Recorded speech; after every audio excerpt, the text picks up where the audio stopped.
masih ada kurang 6 orang ini, apa mereka tidak kooperatif? Enggak, karena prosesnya memang harus ini ya, harus lengkap, harus sebisa mungkin selengkap mungkin. Bukan mereka nggak kooperatif. Kalau peserta kooperatif. Jadi karena memang kemudian kamu lihat butuh keterangan dari ini. 6 orang ini panitia? Saya kurang tahu persisnya 6 orang itu panitia atau peserta.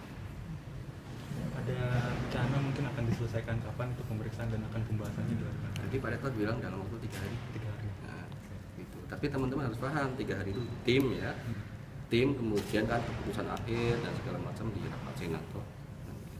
Pak, kalau misalkan itu kan ada alumni ya yang sudah ini dan nantinya terbukti, apakah bisa dicabut itu ijazahnya gitu dari Kalau sanksi? ijazah pencabutan itu bisa kalau dengan alasan akademis.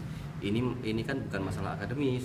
Jadi kalau alasan akademis itu misalnya ketika ada terbukti seseorang tugas akhirnya atau skripsinya itu plagiasi, maka bisa saja diproses untuk pencabutan ijazah.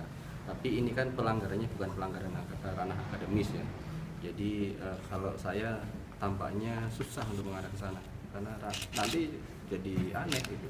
Tapi tentu saja kalau ternyata ada yang terduga pelakunya alumni ya, kami pasrahkan prosesnya pada kepolisian. Mereka pasti punya mekanisme yang untuk ya itu berarti ranahnya ranah hukum kepolisian gitu. Bahkan Pak Rektor pun kemudian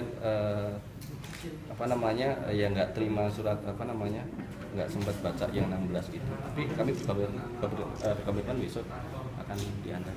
Bagaimana bisa untuk menghubungkan Anda sementara nama-nama itu Pak nggak tahu? Bagaimana bisa Itu kan sudah dipanggil oleh kepolisian. Jadi kalau misalnya ternyata ada yang nggak datang itu kan berarti nggak kooperatif, gitu kan sederhana. Suratnya kan dari polisi resmi langsung ke individu. Kemudian Pak Rektor udah bikin statement secara terbuka, saya akan antar. Kalau sampai mereka besok nggak datang, mereka yang nggak kooperatif, gitu kan? Ya, kasih. Siap.